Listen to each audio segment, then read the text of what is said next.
I'm looking to see. Okay,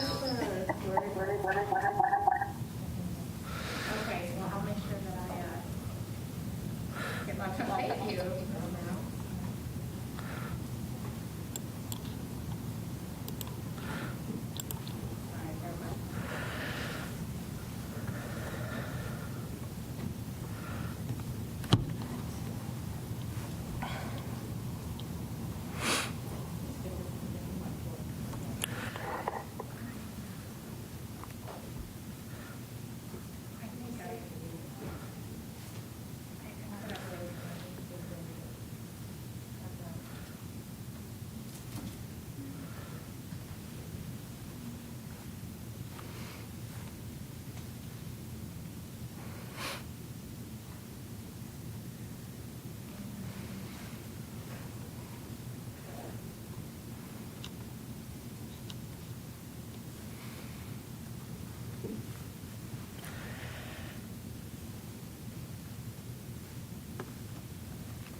Okay, so I'll just walk up. And then I'll turn it over to you and then you'll introduce. Okay, perfect.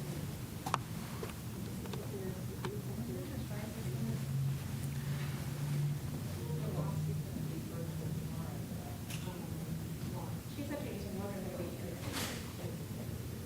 But that was not right.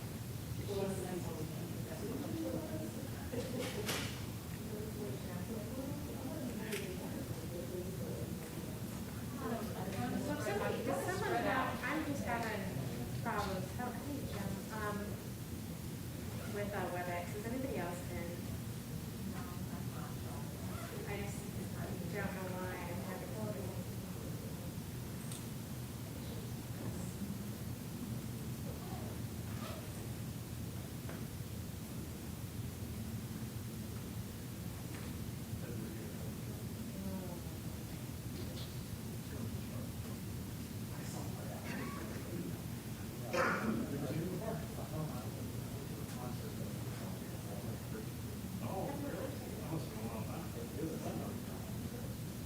Like anniversary week.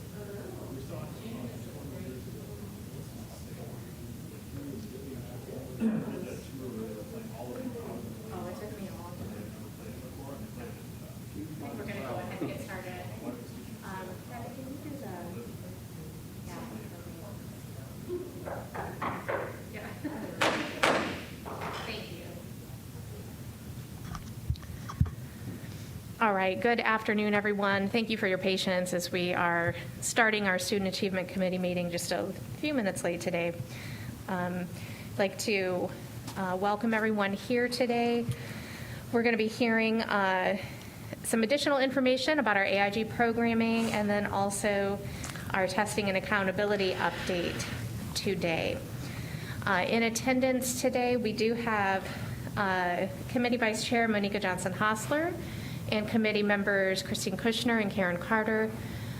Vice Chair Mahaffey and Dr. Jim Martin are also in attendance. Chris Haggerty is in attendance virtually. And with that, we will, if I could please get an approval of the May 24th minutes, or a motion to approve, rather. So moved. Okay, we have a motion by Ms. Johnson-Hassler and a second by Ms. Kushner. All those in favor? Sorry, all in favor say aye, which you did, thank you. And any opposed, same sign. And the motion passes. I am sorry, I have a case of the Mondays here, so bear with me. But thank you so much to everyone for being here this sunny Monday afternoon, and I will go ahead and turn it over to Dr. McFarland. Thank you so much. Thank you, and good afternoon, Committee Chair Scott, Superintendent Moore, and members of the board. So today is our final student achievement meeting of the current year, and then Mrs. Scott and our team will begin planning some topics for the next year. And just as a quick summary, we obviously meet each month, and we've covered close to 20 topics, I think, in the past year.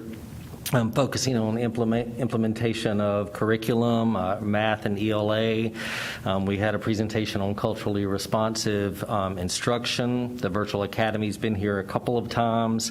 Graduation rates, behavioral health services. Paul Coe and his team has come before the committee a couple of times to share information on social emotional learning, and then mental health services.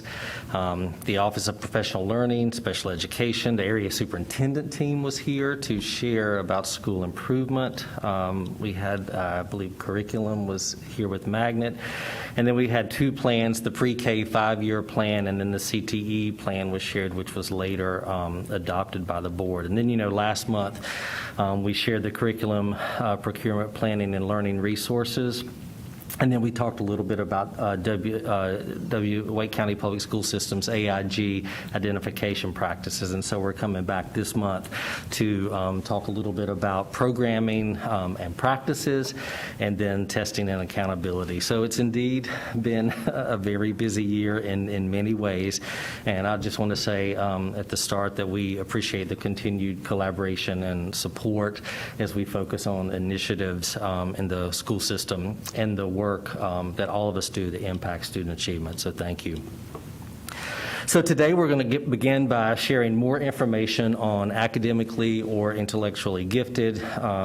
Last month, as you may recall, the Advanced Learning Services team was here to share identification process for the 2021 school year, and they also talked about the work and the impact toward disrupting disproportionality as it relates to our underrepresented populations.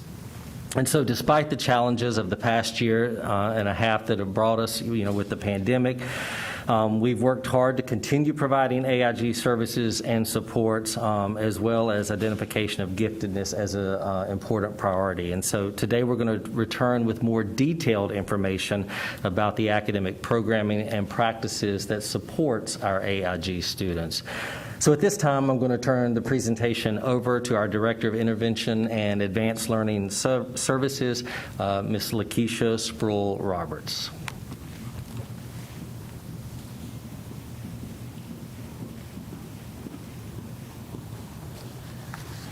Good afternoon. We are happy to be back. Our last conversation, we talked a little bit about the role of the AIG teacher. We talked about the portfolio process and the promising results from the portfolio process. We were able to share with you 2 videos from AIG teachers at Wakefield Elementary School, as well as Millbrook Elementary School, about promising results they were getting with using the portfolio process. We shared the NCDPI's call to action and shared our partnership with Talent Unleash initiative that is funded through the Z. Smith Reynolds grant. And lastly, we discussed how the 21-22 school year, we will be providing universal screening for both our 3rd and 4th grade students, as well as transition planning that occurred across departmentally in preparation for students who are transitioning from elementary school to middle school and from middle school to high school. Today, we will focus on academic programming that includes how AIG students are served, as well as the resources available to schools to support our gifted students. We will hear from Lizzie Casey from Northwoods Elementary School, who will share a little about how students are served. And lastly, you will hear a little bit about post-pandemic areas of focus for advanced learning services.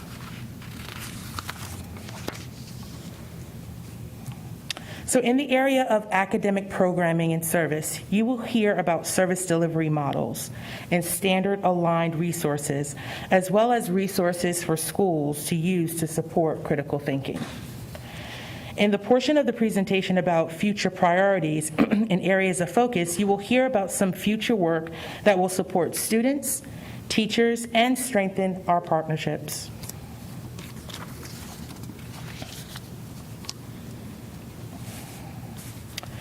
This first slide I wanted to share with you is about how gifted students are served at each level. To meet the unique needs of our gifted learners, WCPS is committed to delivering standards-aligned lessons that promote critical and analytical thinking above and beyond North Carolina's standard course of study. To achieve this goal, students are offered varying levels of service. Once identified, elementary students are served 45 minutes per week in each area of identification. Students that participate in talent development are served alongside AIG students in elementary. This is in addition to the supports that they receive in their daily classroom experience. At the middle school level, students receive rigorous daily instruction as well as scheduled enrichment remediation block. When enrichment remediation classes are held at the school, students are seen 2 to 5 times per semester in addition to supports that they receive on a daily basis, as I mentioned previously. The actual service delivery of AIG students depends on the service delivery plan that is completed by each school. These service delivery plans are completed annually by the AIG teacher, grade level PLTs in conjunction with leadership to determine the best way to serve their students for that year. Services may include, or service models may include, cluster grouping, flexible grouping, push-in or pull-out models, consultation and collaboration, curriculum enrichment, the Explorers program, which is specifically for our third graders, and AG, GT electives, school-based enrichments, or AIG basics. AIG students in high school are served through careful course selection, such as advanced placement and honors courses. Each school is expected to complete a DCP, which is a differentiated course plan. That outlines the content that will be covered each quarter. This is collected centrally and is shared with school leadership. The coordinating teachers in this department are also collaborate with school-based personnel on what they submit and help expand and enhance services for students. Through those conversations, we are learning effective best practices at many schools and able to share them with other schools. As a result, we are laying the foundations for greater district consistency with AIG practices, starting with our AIG teachers and expanding to the greater school community. If we look at fall first quarter, for example, for any student that is identified as gifted, you will find that the practices of the AIG teacher is aligned to what is being taught in the classroom, to ensure continuity as well as diving deeper in the content, standards using critical thinking and depth of knowledge. Centrally, we provide direct supports to AIG teachers. For the 21-22 school year, coordinating teachers from this department will work one-on-one with AIG teachers in the county to provide support specifically tailored to the needs of the students in their building, with a focus on instructional practices. Annually, AIG families are invited to meet and review the outlines of the AIG service delivery plan in the child's differentiated educational plan. During that time, we will provide opportunities for students and parents to provide feedback to share their voice, experience, and thoughts on how we can better serve our students.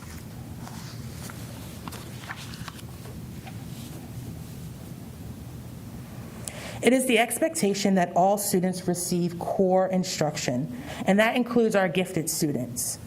The resources on this slide are used to enhance the knowledge around standards and without just adding more to what they're expected to complete. The Advanced Learning Services team has collaborated with other WCPSS departments to help ensure alignment of AIG resources to standards. Learning labs were developed by NCDPI in conjunction with Duke for AIG teachers to help engage and challenge students by utilizing logic puzzles, field studies, research exploration, and mindfulness activities. In the area of math and literacy, these labs are aligned to North Carolina standards, but the advanced learning team was able to align this to EL units taught in our classrooms. In addition, EL extension lessons were developed by EL curriculum writers in conjunction with advanced learning. The lessons focus on enrichment throughout the use of Socratic seminars. The K2 Science Nurturing Project blend the K2 science standards and curriculum and habits to the habits of mind to promote collaboration, flexible thinking, metacognition, questioning, innovative, creative imagination, and managing impulsivity. We also were able to use math extension lessons in addition to the EL extension lessons that are used for level 4 opportunities for our learners that require instruction beyond core. And lastly, Kids into Thinking is a design to cultivate critical thinking during early elementary years.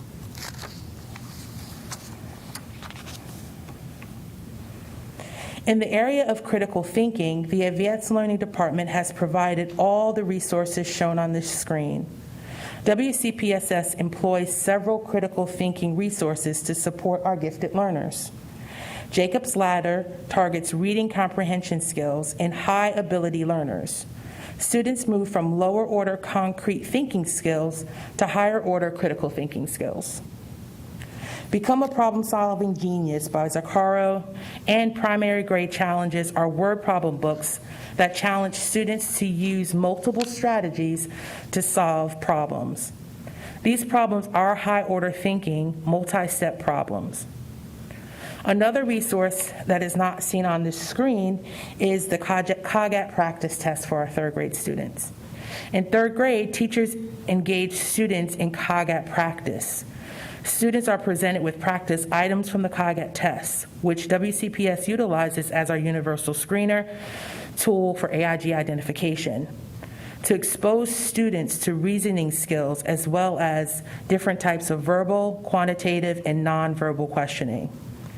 And while we don't want our emphasis to be on the test, we do want students to be comfortable with the context that they are shown so that they can show exactly what they know. Now we will hear from Lizzie Casey from Northwoods Elementary School.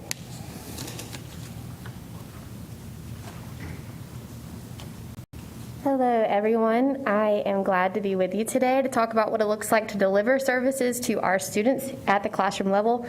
This year, we know it's been in person and virtually, so we've all learned a lot along the way, including our staff and students. As we have heard before, students receive 45 minutes a week for math delivery and or reading, depending on what their gifted identification is, and that is just a pull-out. There are enrichment opportunities that are provided to staff members and students have access to in the general education classroom as well. A lot of times in the time that I'm working with our students, I'm thinking about what data I can collect, whether that is quantitative or qualitative, because I want to know where my students are with the standards and how to stretch them personally as well. So, for example, at the beginning of the year, I'm working holistically with the students to figure out what their personal challenges are. So thinking about social emotional learning is huge, especially with all of our students, but with this population, what I have noticed is that many students are afraid of failing.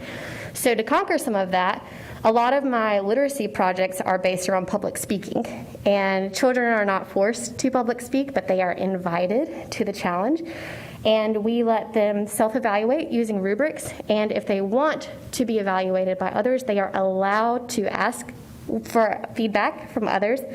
I present this information, whether I've collected quantitative or qualitative data in PLTs with teachers. It's very important to collaborate with my team members, whatever grade level it is, but also with our instructional facilitator, with our intervention team, with our CAS team, with our administrators. Basically, it's important for me to talk to everybody at the school level to make sure our students are being served appropriately. And I want to make sure that I'm not just speaking on what I think I see, but also what I can visibly show you with the data, like I said, with quantitative or qualitative data. A lot of times my assignments for students are project-based. We all know that it's one thing to learn it, but to do it is a totally different concept. And so having students be able to apply their knowledge and ask deeper questions, but also be able to evaluate their own work, not just to do it and check a box off, but to actually evaluate and see where they can grow and where they're already performing well. A lot of times it's important for not just students, but all people to recognize what our strengths are as we approach our weaknesses. So with all of this, I will also say with our projects, as I'm designing lessons throughout the year, I'm thinking about what students actually care about learning, to get them interested in the topics, especially with something that it's not graded in the same way, right? There's not a slot on the report card that says AIG or talent development. So in order to really engage them, it has to be something that they care about. For instance, students were debating informally with one another about some topic a couple of years ago, and I created a debate lesson based on that because they cared about it, and gave them a rubric, and we all learned about all kinds of different debates, including me. And so having them be able to drive that instruction was very powerful. All students participated. All students publicly spoke. And like I said, they were not required to do that piece, but every student participated.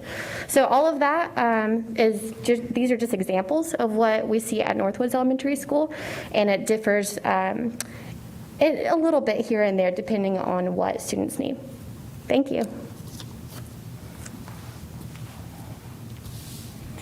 Thank you so much, Lizzie. As you can hear, Northwoods, as well as other schools in our county, are doing great things for gifted students. And lastly, our future priorities and areas of focus. So as we think about the work moving forward, as we mentioned earlier, we will have an increased focus on instruction and instructional programming for gifted students. But in addition to that, we will also focus on the areas seen on this slide. So in the area of identification, we will continue to use the portfolio process to identify students. We will continue to support AIG teachers on how to analyze work samples as well as classroom data. AIG teachers will work with classroom teachers during PLTs to help produce level 4 opportunities for students that are aligned to standards. We will continue to hone our skills on looking at historical data. In the area of database problem solving, we will continue to support teachers on how to look at this historical data for students to use that to determine area of potential giftedness.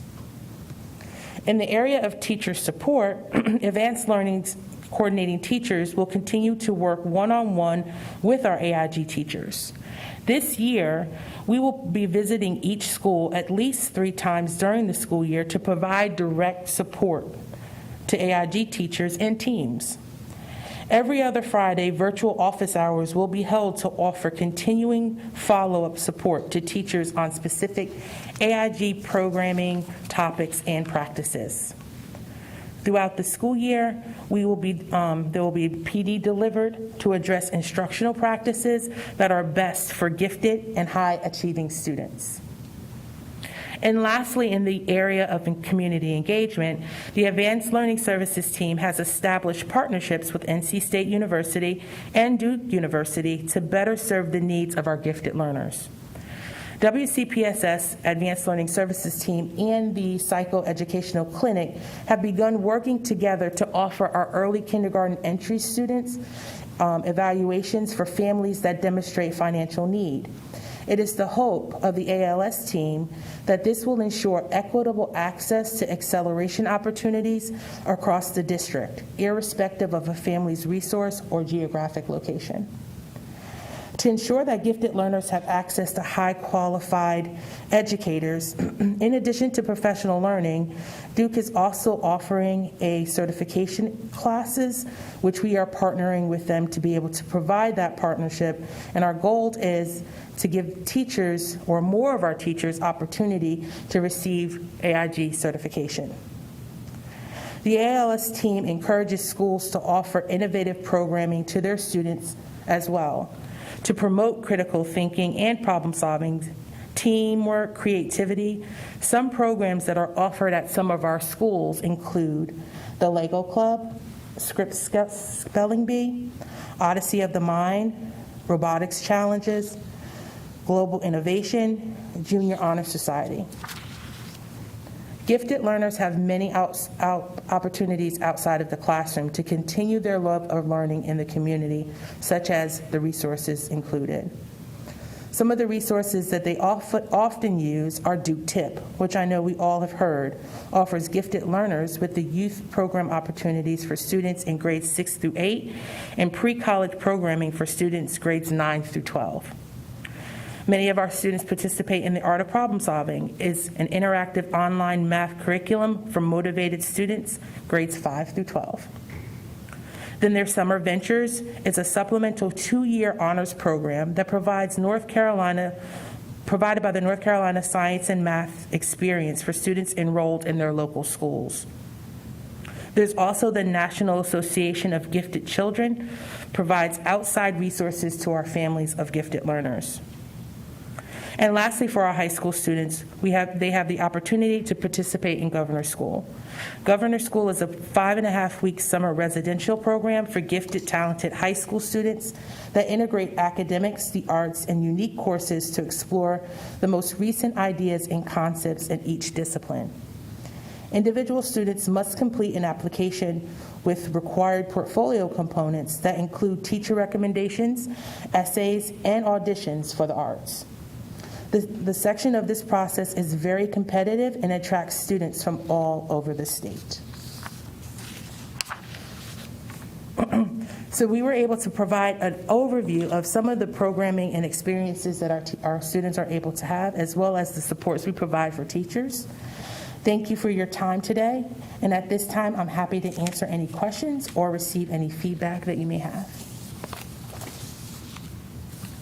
Thank you so much, Ms. Roberts, and also thank you so much to Ms. Casey for sharing her experience and for all that you have done this past year, especially.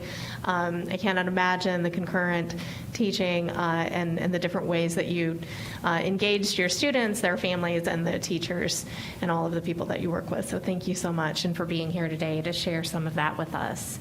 I will go ahead and just open it up right away to questions from my colleagues.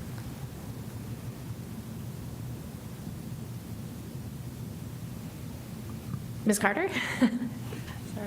Well, thank you for the presentation. And I just had a question. I don't know if you can answer this or not, but I'll try.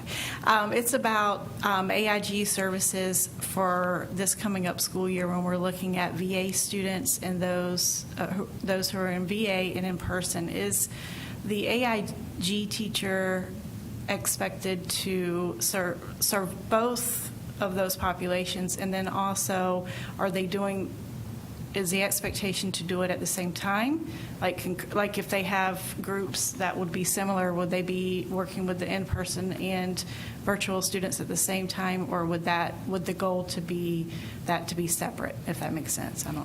Yes, it does Okay. make sense. So we are working in collaboration with the Virtual Learning Academy. I don't know if we have a set plan at this time, but what we're trying to do is analyze what the numbers look like. And so very shortly, we'd be able to offer what that potentially could look like. But I think the direction has been that there wouldn't be simultaneous teaching. So students wouldn't be on an electronic device as well as in the classroom. So looking at all of that and looking at the populations that are in our virtual academy, we're devising up plans in order to be able to service our students. Just say You're it a different way, what's been communicated is the teacher will not be serving students that are on a device or in person at the same time. Okay, yeah, I just want to make sure that covered even, this type of service. So Yes. thank you for that. Thank And, you. Yeah. Dr. Martin? Thank you. AIG is something that I'm pretty passionate about because, I was fortunate to be identified. My children were, and I look at AIG as, frankly, it ought to be across our curriculum, and I think we make some steps in that direction. But realistically, I think it needs to be. It is inspiring to learn. And thank you so much, Ms. Casey, for coming because your engagement showed me that I would be inspired in your classes, and that's really important. And I think you really emphasized what I think is one of the most important things in AIG instruction, and it's project-based learning. Taking the standards, with all due respects, I have very high standards in my classes, but standards are dead boring. It's only in the application of them through projects that they come to life. And I heard that in your discussion. I guess when I reviewed the materials last night, I was a little frustrated because I didn't get that same perspective. If I look at the materials presented on slide 5, there's really nothing that tells me anything about projects. It's more links to standards. Even this, we have to blow it up to look at it, but the kids into thinking. I'm learning about KE Standard 1 and 1.1 and 1.2, and I didn't see anything that inspired me. Pulling out to do your debates, fantastic idea, right? Because that builds that capacity. So I guess my question here is, I keep seeing things that look a little bit more like slide 5 in presentations. And to me, that's uninspiring. And I think it's uninspiring to a lot of kids and teachers as well. But what I heard in your discussion was very inspiring. How do we get the inspiring to be what goes in our framework that we present as AIG? And it really, I think, is going beyond just math and EL, right? It seems like we identify AIG in terms of math and EL because that's where we test and that's where we have these benchmarks. But education is so much more than math and EL, right? And that's where the inspiration comes from. So how do we get that inspiration into our documents, and how do we move beyond just sort of math and EL? Because I see this at the college level. Kids are AIG, and they think that they're advanced because they just rammed through math before they actually understood it. They may have passed calculus, but don't know how to relate an integral to the rate of a chemical reaction, as an example that I deal with, right? It's just, we learn to work through these formulas as opposed to understanding it. Your projects are going to help understand it. So help me with that disconnect of, or at least I'm sensing it and feeling it as a disconnect, right? When I read this versus, again, thank you again so much for coming, because that's what kids need to see. That's what's going to inspire to go deeper. Mm-hmm. Does that make sense? I mean, It does. I know I'm expressing a frustration, and that's kind of hard to express, but. No, I definitely agree with you, and we were really happy that Lizzie was able to show what this alignment to standards really looks like. She brings that to life. So of course, when you're looking at the slides, it looks like just 1.01 or 4.02. But what we want to show is that there's this bringing it to life, like what's happening in Lizzie's classroom. And when she's offering these things, we're making sure that they are aligned to the standard that the student is supposed to be accessing at that time. But it doesn't mean it has to be a sit and get or just a worksheet that you complete these things. We rely very heavily on our teachers to be able to bring that content to life, and we are just providing the guidance of the standards that it's aligned to. I think I think things would move in even better directions if we challenged ourselves to make this stuff look better. Because this stuff looks like it's just the same old standards that, I can take just about any unpacking document and it's going to look a lot like this. Mm-hmm. So I think maybe if I could add a piece that you don't see in this slide is, so it is absolutely correct, though, that we've got to start with the standards in terms of what it is that we're trying to accomplish and how we are going to have accountability around how we are extending learning. But what brings it to life is what the teachers do in the classroom and potentially resources that are tied to standards that you don't see in this document. So when teachers create lessons or there are resources that are put into CMAP alongside these, then you see examples of those activities, and there's opportunity to do that. And you didn't see that in this slide. But that's what we need to be seeing, I right? understand. That's what we need to be seeing for AIG. We don't need this list. And so this gets to, I guess, my second question. I guess that was more of it was a question and observation, but when and seeing what happened in my own kids' education, I'm concerned about the middle school whole. And we've talked about this in many settings, right? The 45 minutes per subject area with you dealing with debate, logic, projects, you name it, is going to be fantastic. In the middle school, we say we meet with the AIG teacher 2 to 5 times per semester. That's, with all due respects, seagull education. Fly over, poop, and fly on, right? 2 to 5 times a semester doesn't build a relationship. It's relationships that inspire, that build. In the elementary school, my kids were fortunate enough to be in a magnet and had electives right away in elementary school. And an elementary school elective on philosophy was one of the best AIG electives that my kids had because it taught them to think. It didn't fit a particular standard. But it was that thinking. It was inspiring. It was debate. It was discussion. It was dialogue. When we get to high school, we're also good with more electives. And Governor School is phenomenal in terms of what it does for AIG students. But here we got this middle school whole where we meet 2 to 5 times per semester with an AIG teacher. What does that actually look like, and how do we transform that to make it?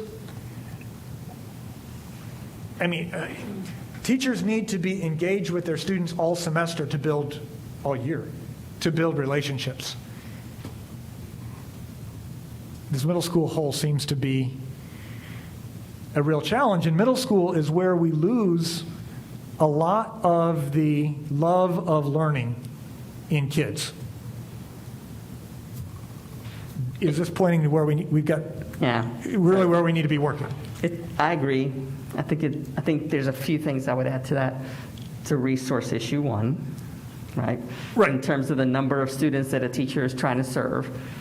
I think there are some constraints within how middle schools implement their schedules that warrants review and actually is under review right now because of they are limited in the number of electives that they can offer, and then you have required electives like health and PE, and that you just don't have a lot of space within the traditional school day in middle school.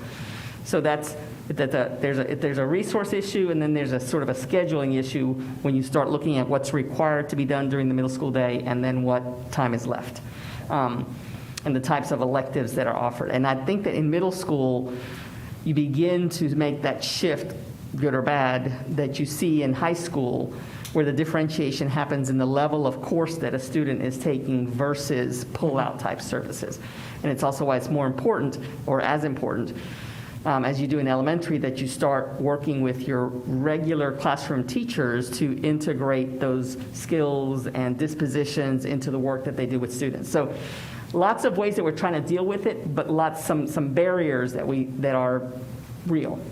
So. Thank you. And I appreciate Dr. Martin. I know other friends have questions as well. But I appreciate that. And I think that brings up a good point about our middle school. What does that look like in terms of how many, the teacher-to-student ratio for AIG-identified students at the middle school level?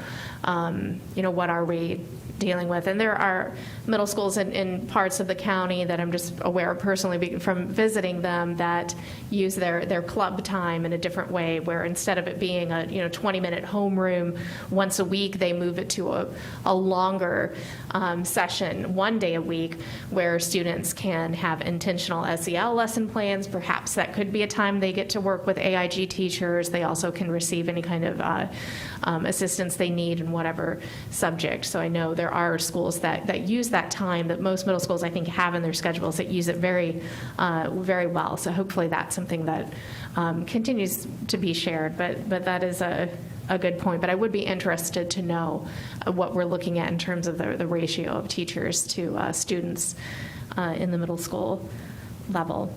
Ms. Mahaffey? Thank you, Ms. Scott, and thank you, Ms. Burrell-Roberts and Ms. Casey, for being here today. And I'm very excited about hearing the future priorities and the areas of focus, specifically in the teacher support for our new teachers. I'm excited to see what happens with your office hours so that more teachers can engage to get those opportunities. And then the opportunities with our university partners with getting that AIG certification. And in hearing that and hearing, the questions raised by my colleagues, I'm curious, Superintendent Moore, if that focus maybe for that AIG certification could be starting at middle school.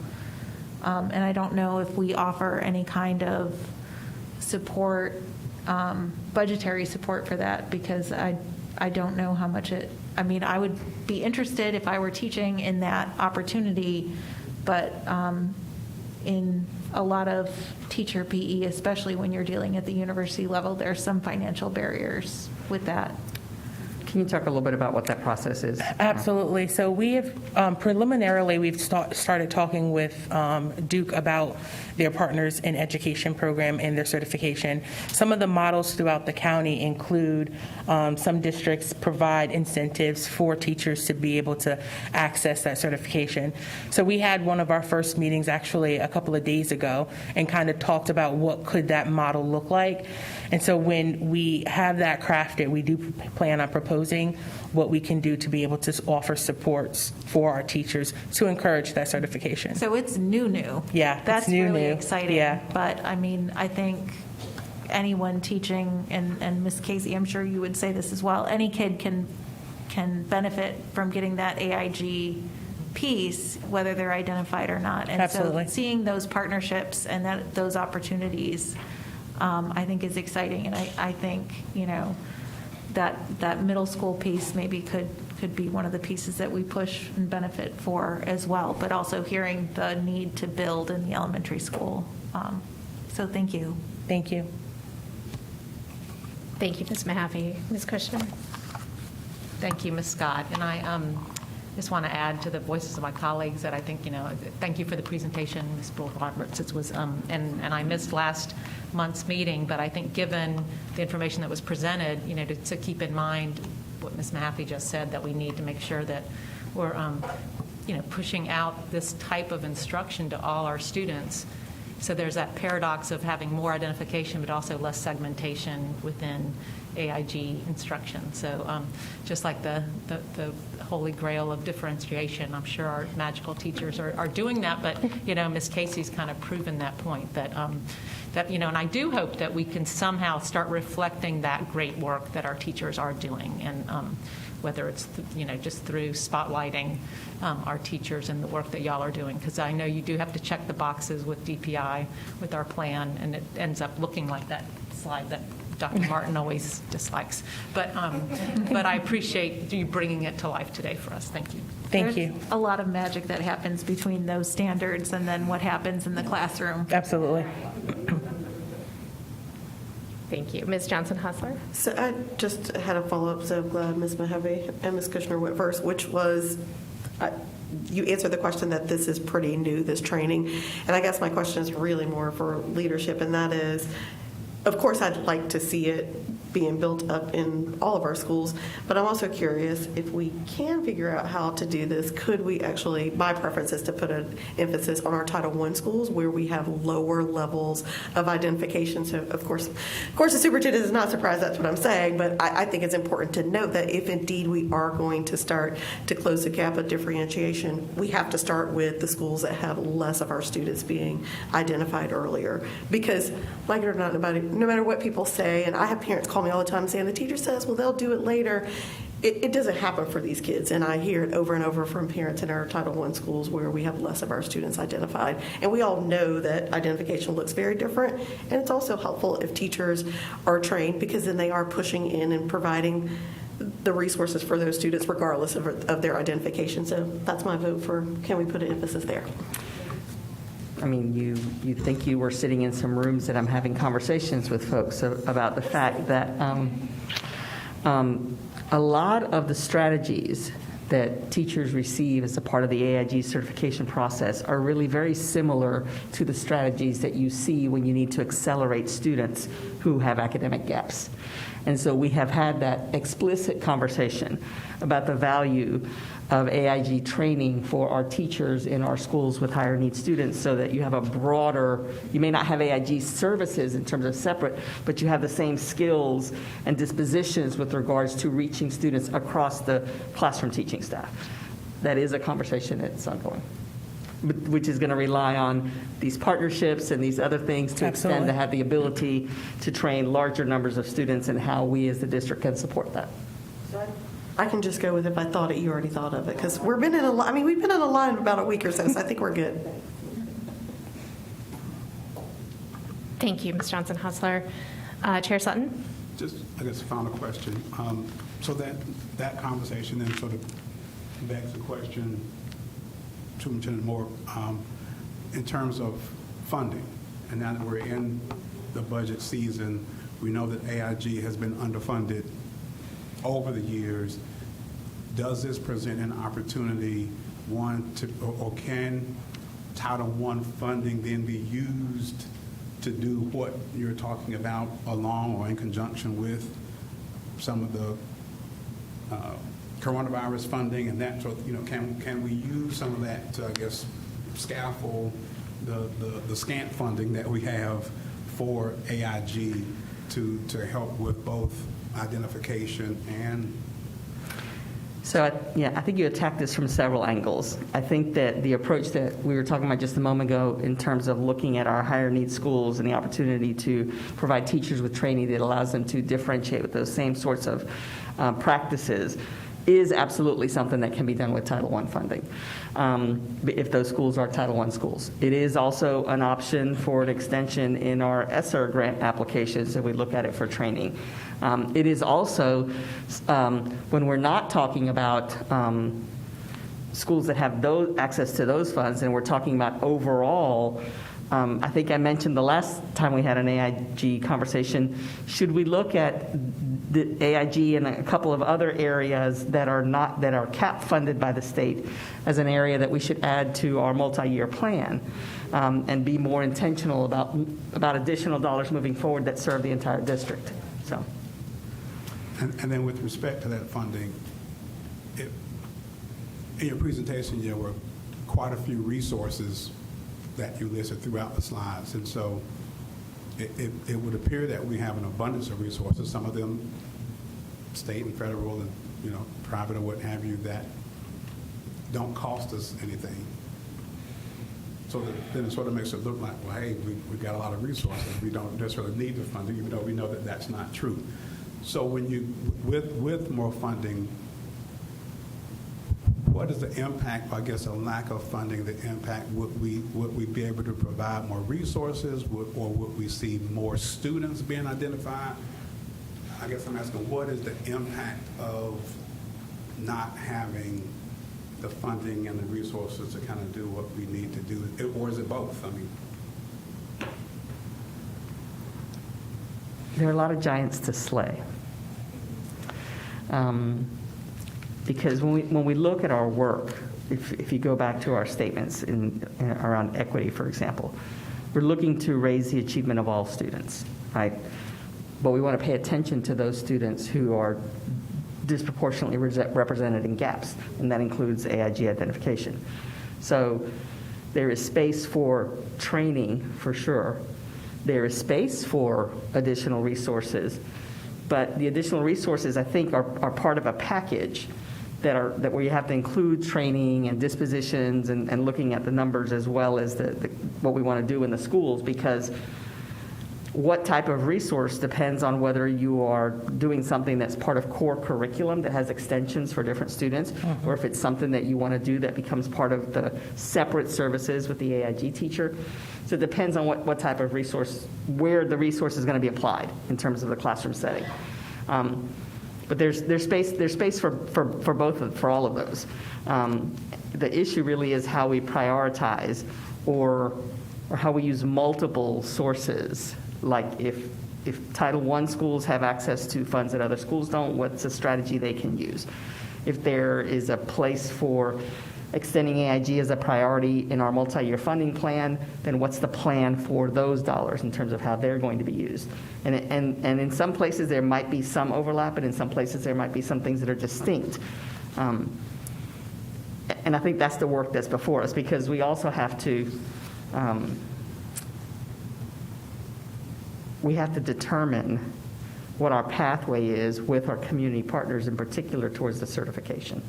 Because that's the hardest piece, I think, for classroom teachers to access right now. It's on top of your work. It's on top of your job. I have all kinds of ways that I would love to see it happen that I'm not sure if our university partners would be interested in, because it's an add-on certification. But we need something that makes it more accessible, the training that makes it more accessible to larger numbers of teachers. Absolutely. thank you.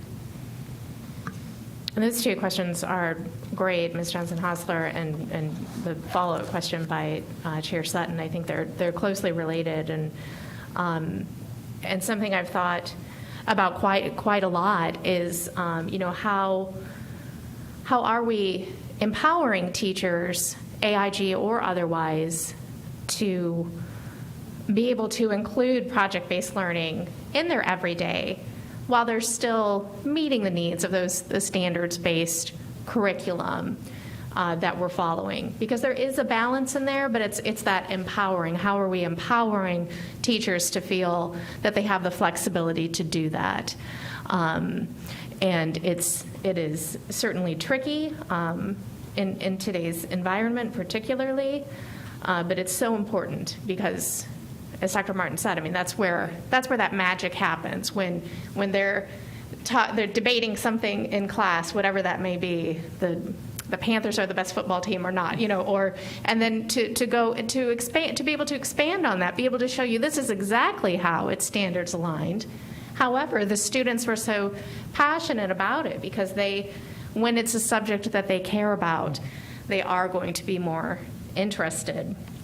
And that is, I think, as we look at our role as leaders in the roles that we have, when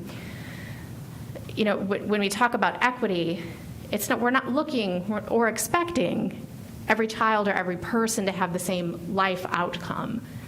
But I do believe that it's our obligation to provide opportunity right now to each and every one of those, a collaborative opportunity Dr. Martin, you use that word often, and I appreciate it. It's what are we providing for our students? What opportunities are being provided for them? And we have to make sure that if there are barriers in the way to accessing that we knock them down. Is it a funding issue? Is it a policy issue? Is it an environmental issue? What are we looking at? Or is it systemic under-identification? I mean, what are the barriers there?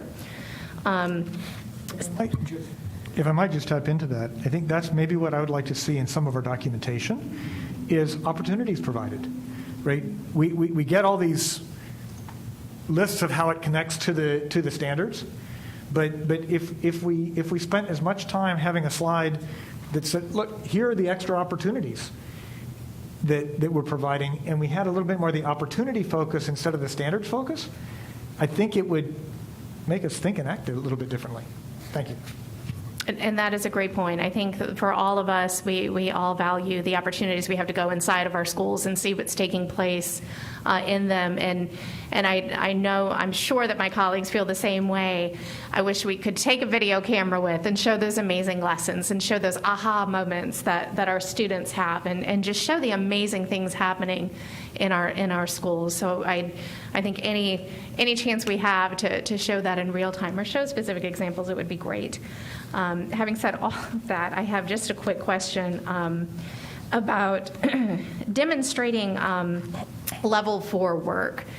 That's something I hear back from people that their children, if you ask them to do something, they'll do that. They're not going to go above and beyond. And yes, there are kids who just naturally do that, and we're all and everyday adults, and I'm in awe of them. And then there are the people who they just check the boxes and they move on. And sometimes, though, that can be a barrier to really peeling back the layers and noticing, hey, there's kind of a bored kiddo here that we could encourage if they knew. So I was just curious, how could you just give me a quick example, because I know we're going a little bit over time, on what does that look like in an elementary lesson? If we're looking at an EL lesson, how is that sort of demonstrated for children, and how often is a level 4 example demonstrated? A great question. And so that's one of the focus areas going into this year, right? We wanted to give students an opportunity not to just perform proficiently on a standard, but how do we provide those level 4 opportunities within each experience within the classroom? And honestly, that's an area that teachers have expressed that they wanted some additional supports in, and looking at lesson by lesson. And so that is going to be the work of this department. When we say an instructional focus, is really sitting down with schools and looking at the curriculum you're actually providing and which ways can we differentiate that to make there more level 4 opportunities for our students, for those who can aspire to do more, right? We know that some of our kids, if we say this, yes, like you just said, we'll just go here. But providing those opportunities within a real classroom setting is going to be the focus of the work going into the next school year. Thank you. I appreciate that. Just wanted to check one more time. I don't think we have any additional questions. So again, Ms. Casey, Ms. Sproul-Roberts, thank you so much for the presentation today, and thank you so much again for the work that you do to help our AIG teachers to making sure that we are providing those opportunities for every child in our school. So I do appreciate the information today. Thank you. Thank you, everyone.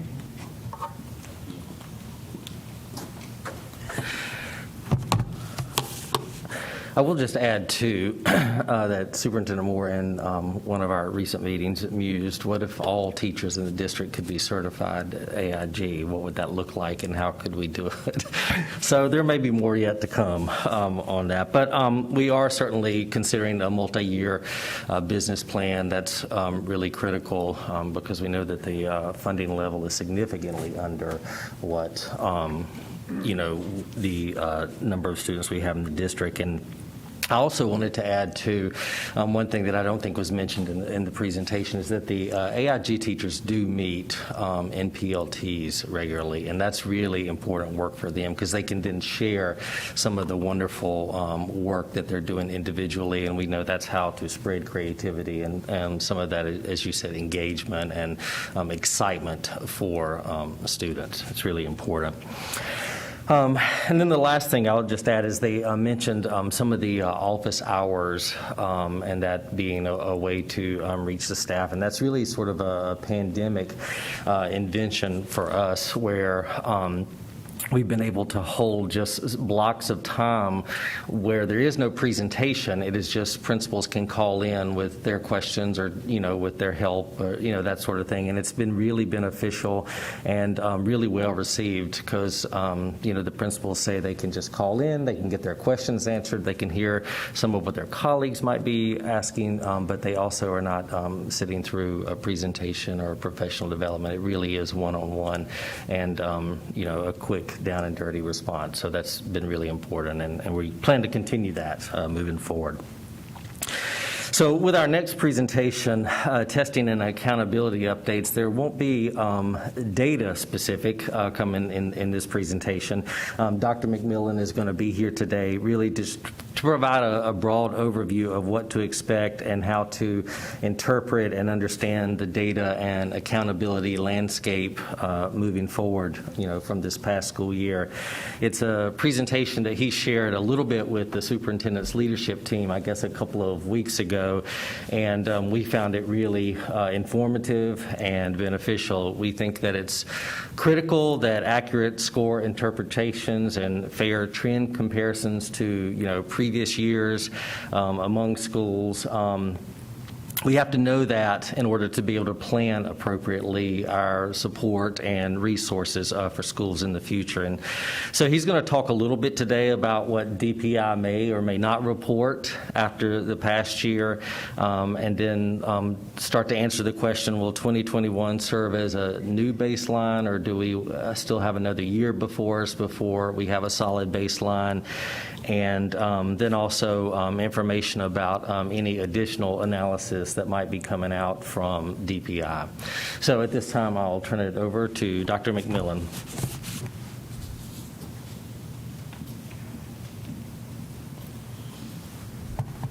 Good afternoon, Committee Chair Scott, Superintendent Moore, members of the board. Thank you for having me here today for this brief informational item. I've got a couple of objectives here today that hopefully we can accomplish. One is just to give you an idea of what to anticipate now that this strangest of years, a year and a half really has kind of transpired, and we're in the process of doing the work that we do to gather all the data that's been collected at the end of the year. But maybe most importantly, to help you all understand sort of the communication challenges that we feel like are going to be around this information this year, and then also what it is that we're doing internally as a district in terms of leadership, communications departments, and other folks to help mitigate that, to make sure that we have a good communication strategy around what this stuff means, because it's going to be a little more difficult to interpret and understand in a reliable way than it has been in the past.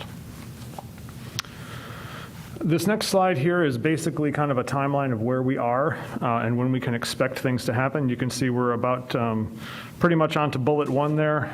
Testing for all of our year-round schools finally wrapped up last week.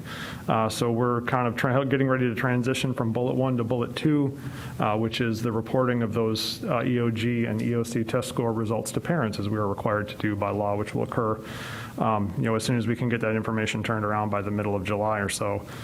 And this timeline here kind of reflects what normally happens in a normal year, but sort of underlying this, obviously, is a lot of non-normality as far as how some of this stuff has transpired. But this is generally the window of time and kind of the timeline we have when we get all of those testing and accountability results made public at the end of the year.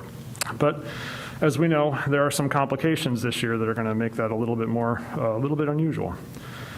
The first of them is we have new end-of-grade reading tests this year. Those tests were supposed to be administered last year for the first time, but obviously with the disruption of the pandemic, that did not happen.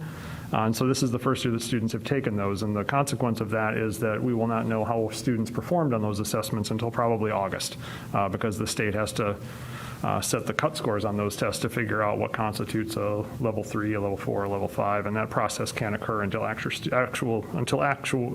actual students have taken the test. So that's going to cause a little bit of a delay.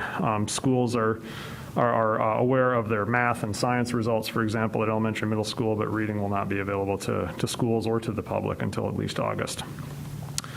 And so that's kind of something that happens every 4 or 5 years. We're sort of used to dealing with that. That's not new. But it's just one additional wrinkle on top of all the other context that we have for understanding results this year.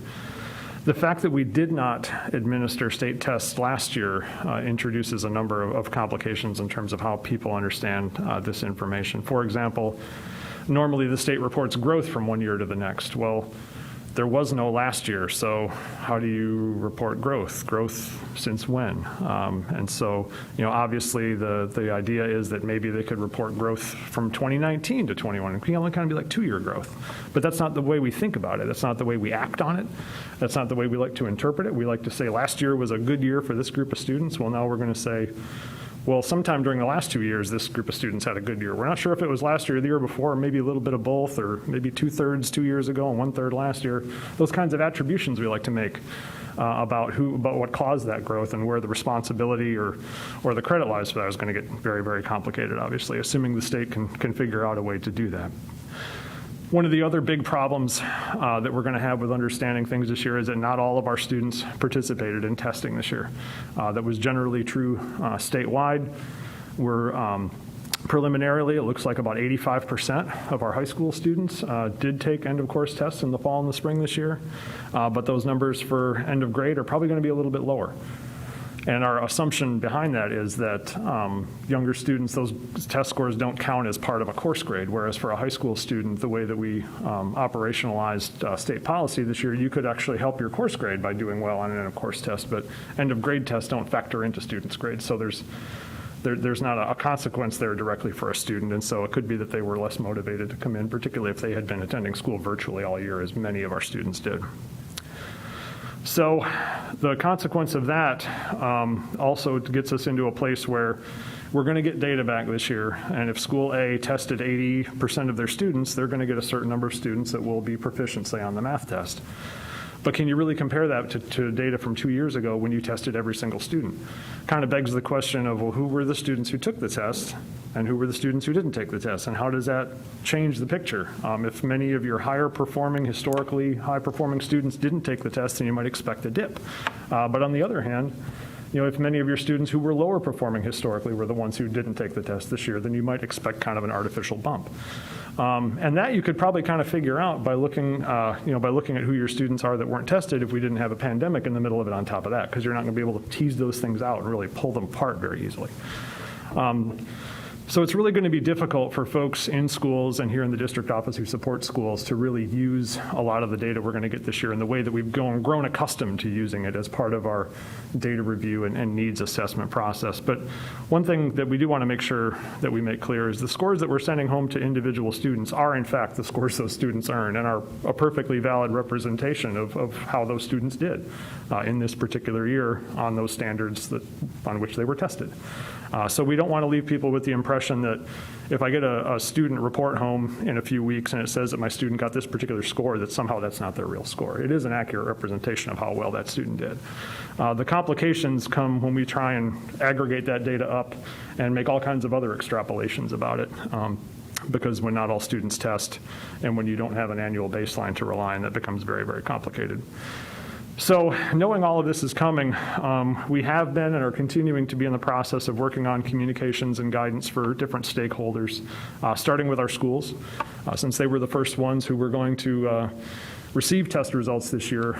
We worked with a group of folks from the superintendent's leadership team to kind of craft some guidance to say, okay, given what's happening this year, here are some ways you should be thinking about the results that you get this spring, and here's some ways you probably shouldn't be thinking about them.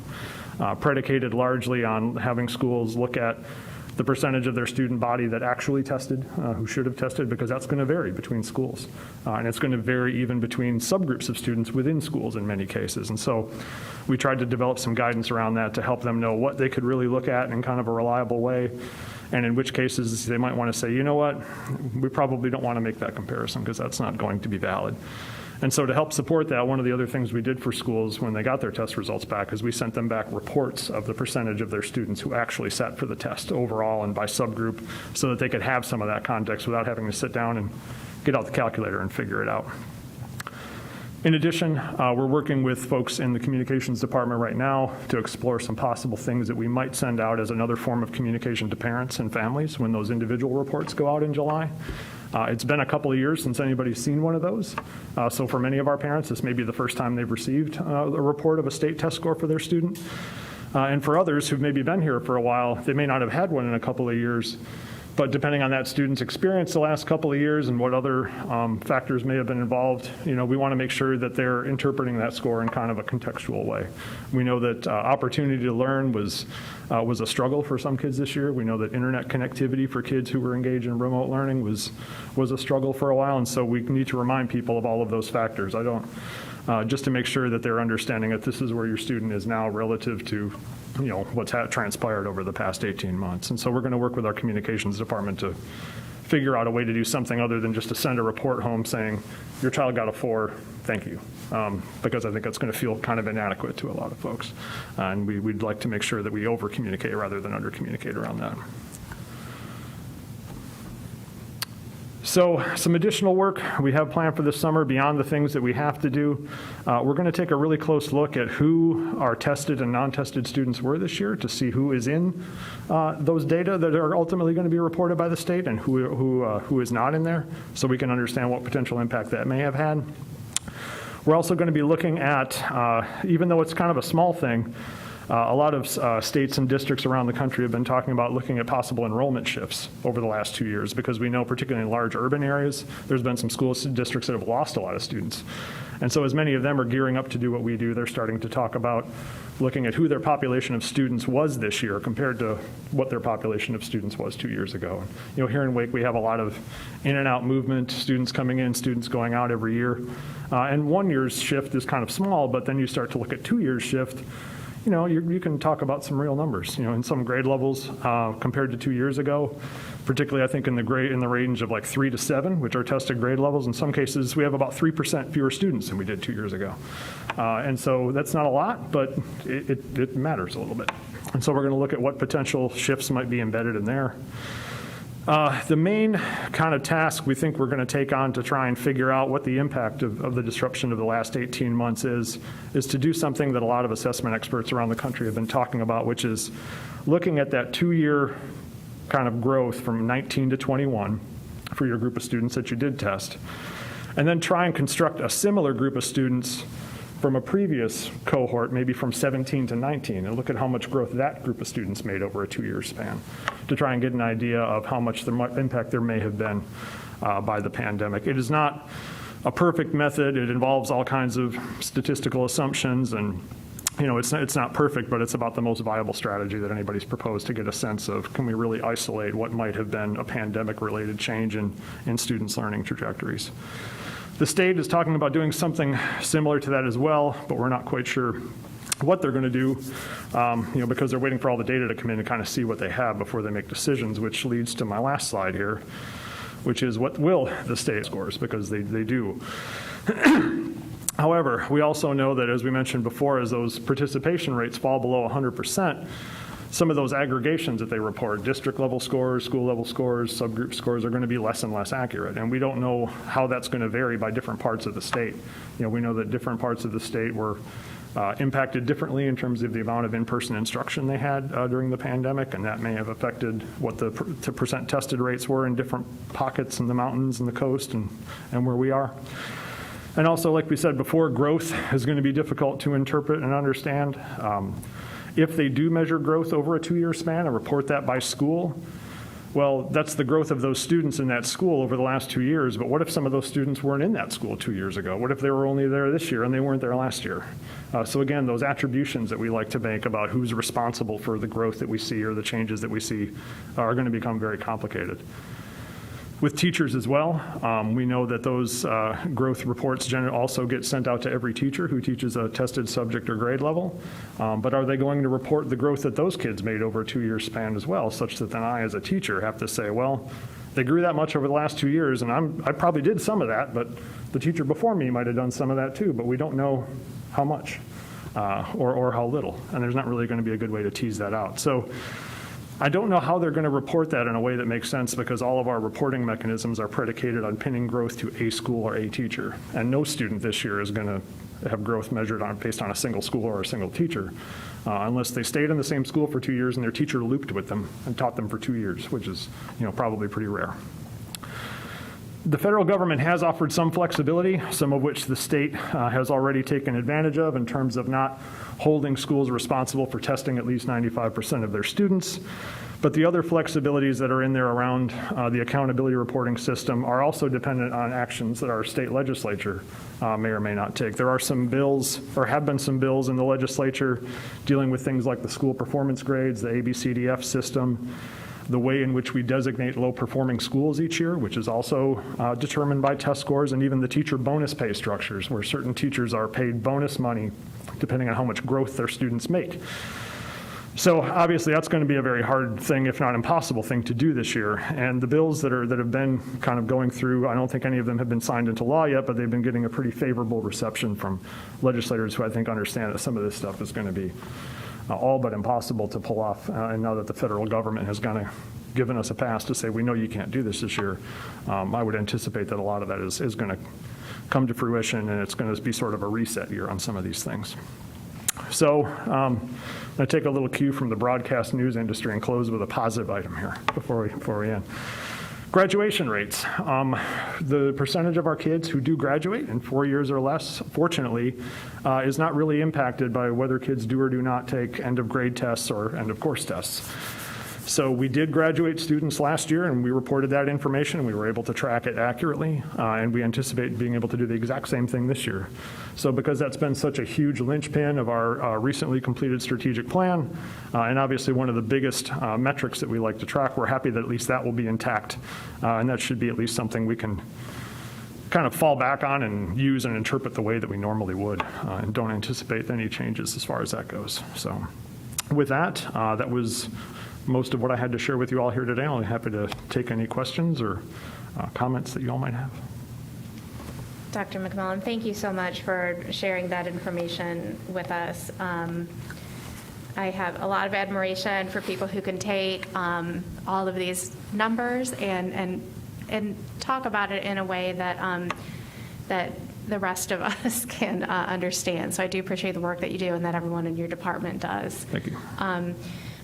Really quick, the score reports being sent out. I think several elementary schools have already shared that information with their families. So can parents expect sort of a follow-up that will explain that information? Yeah. Schools have the ability and the authority to send those scores home to parents anytime they want. Many of them have their own way of communicating that home, and we facilitate that. Sometimes we'll pass along to them sort of form letters that they can use as context, because a lot of times they want to put those in report cards and go ahead and get them out. But nonetheless, we do have a legal obligation from the district to send home the actual test score reports that the state develops for us that have very specific language in them and very specific things in them. And by federal law, we have to send those home as well. So for some parents, it will not be a surprise. But for some who maybe haven't seen what their child did yet, or maybe they were in a year round that just finished last week and they didn't get a chance to get them out, it may be the first time that they saw that, which is part of why we're focusing on what kind of communication we want to package with that, because the report that the state gives you is, you can't really change it. It's just one page. It's got a little chart. It's got a couple of numbers. It's got your child's name and a little bit of a description, and that's it. So. Okay, thank you. I do appreciate that. Yeah, for many parents, they already know. Yeah. Yes. But the information is great, and sort of along the line, Superintendent Moore is talking about like how much more of the good stuff, the really special stuff that we could put out there for families to see what is taking place. I think a summary like this, somewhere for parents to be able to understand, in the community to understand this impact, because We always hope it doesn't happen, but sometimes people use numbers in a bad faith sort of way. And I think anything we can do to stay on top of that and share this is the reality of this. And having said that, Dr. McMillan, I don't know if you're aware, I mean, does the state ever address, have you ever heard someone address at the DPI level when we're looking at school letter grades and when we put the overflow of the ABCDF with the percentage of students who are identified as free and reduced lunch, and we see those matching? I mean, do they ever address that? They do. The chart that you're referencing there that tends to show up every year when the results come out, I think the DPI actually produces that and includes it in their like sort of their press package and their publicly communicated package of things that they put on their website. Quite often they rely on us to carry those messages because they feel like local districts need to be able to say what they need to say to their families in the way that they want to, but that is a good example of them sort of contextualizing some of these things such that people don't take one number, put it next to another number, sweep all the nuance under the rug and then make whatever claim that they wanted to make before they ever saw the numbers in the first place, which unfortunately does happen sometimes. And the challenges in preventing that are going to be more significant this year, for sure. Absolutely. And we're hoping our friends at the state will help us out with some of that to some degree. Well, that's optimistic. I appreciate that. Well, I will turn it over to my colleagues for questions, comments. And again, this was just an overview, so nothing. I think we are good. Let me just double check online here. And I don't see a hand up, so I thank you so much for that information. All right. Thank you all for having me. I appreciate the time. Yes, thanks for being here. You're welcome. And I don't see Dr. McFarland getting up, so I know he is. Okay. I'll take my cue. This concludes our presentation today. Okay, well, I had just a few comments I wanted to say before we officially close the meeting. We do not have a Student Achievement Committee meeting scheduled for July, as is pretty standard, so we get that month off. However, the committee chair, Johnson Hausler, and I will be meeting with Dr. McFarland and his team at some point to plan for the upcoming year. So I would ask that committee members and colleagues alike, if there are topics that we would like to cover, oftentimes we do discuss, we have reports presented to us in student achievement to just make our other meetings run more smoothly, so we will have information items that are presented every year or more frequently than that. But if there are other topics that you would like to see if we can put that on one of our agendas, I'd love to know, so I just ask that you please pass that information. We'll be sure to reach out to Board Member Cash to see if she has any suggestions. I know there were some things, Chair Sutton, we had discussed that were retreat-like topics that we could potentially put onto that agendas for future meetings. But we will be closing out our meeting early. So thank you again, everybody, for coming this afternoon, and we will go ahead and close at 4:21. Thank you.